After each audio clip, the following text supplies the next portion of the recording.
सत्संगत प्यार से कहना। धन निरंकार जी।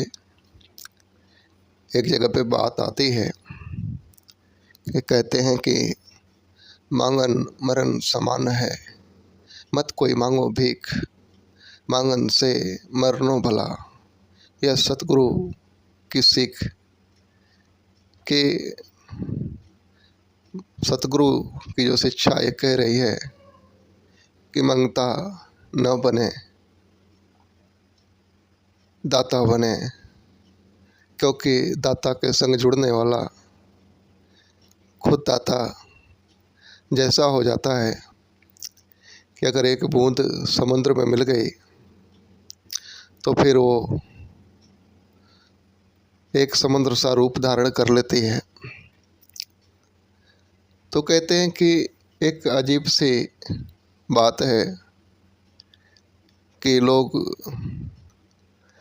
भक्ति की तुलना भी एक गरीबी और अमीरी के भाव से करते हैं कि भक्त तो हमेशा गरीब होता है, निर्धन होता है। तो कहते हैं कि आध्यात्मिक गरीब रहना नहीं सिखा रहा है। आप दुनिया में देखें,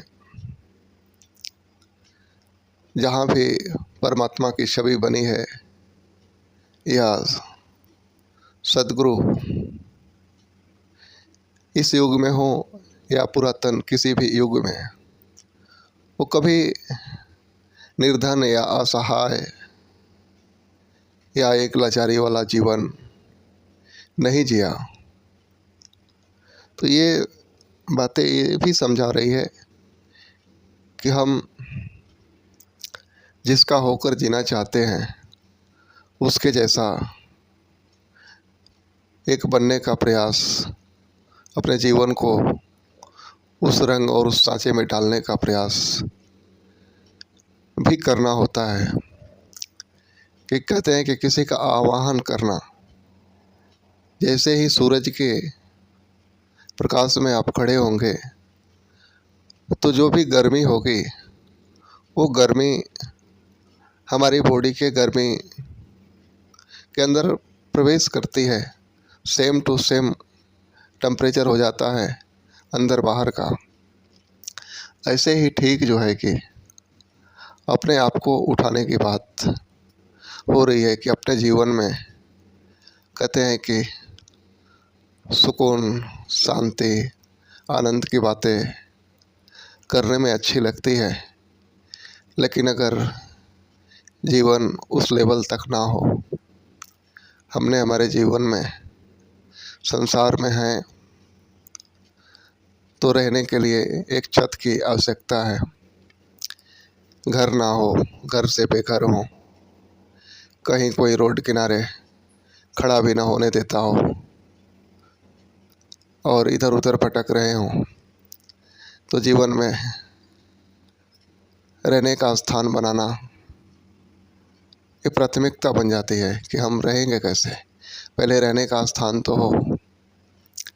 अगर खाने को भोजन नहीं अवेलेबल हो रहे हैं और हम भूखे पेटे ही पड़े हैं, और नहीं तो उल्टा हम ये भी कह रहे हैं कि ये भी परमात्मा की कृपा है।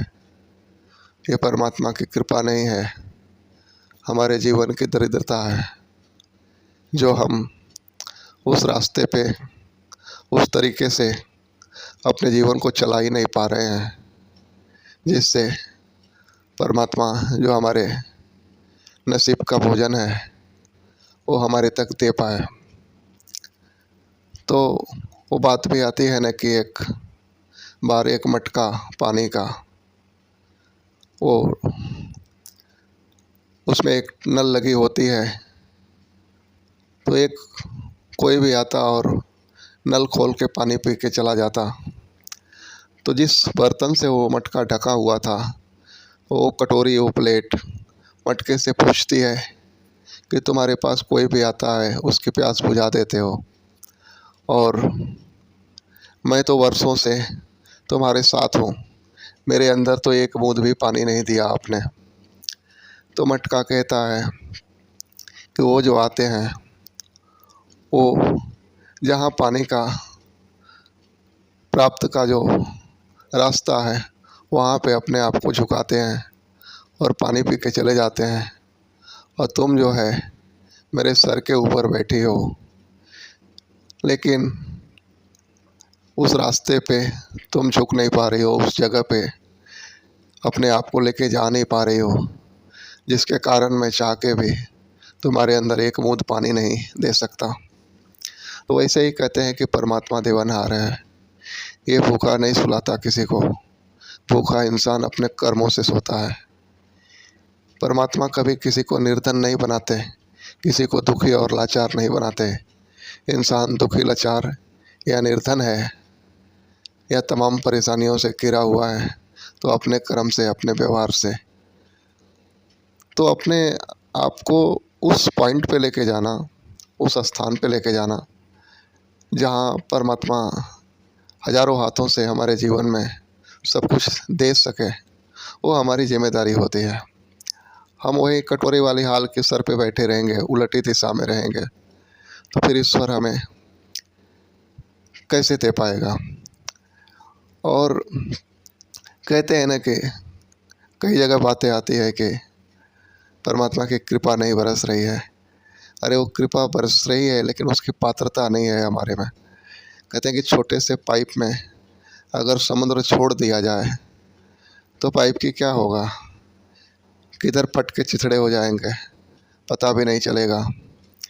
तो उसी तरह से जैसा हमारा कर्म का आकार है, जैसा हमारी पात्रता है, जैसे हमारे पास ज्ञान बुद्धि है, जिस दिशा में हम कर्म कमा रहे हैं, परमात्मा उसी अनुसार हमें देता है।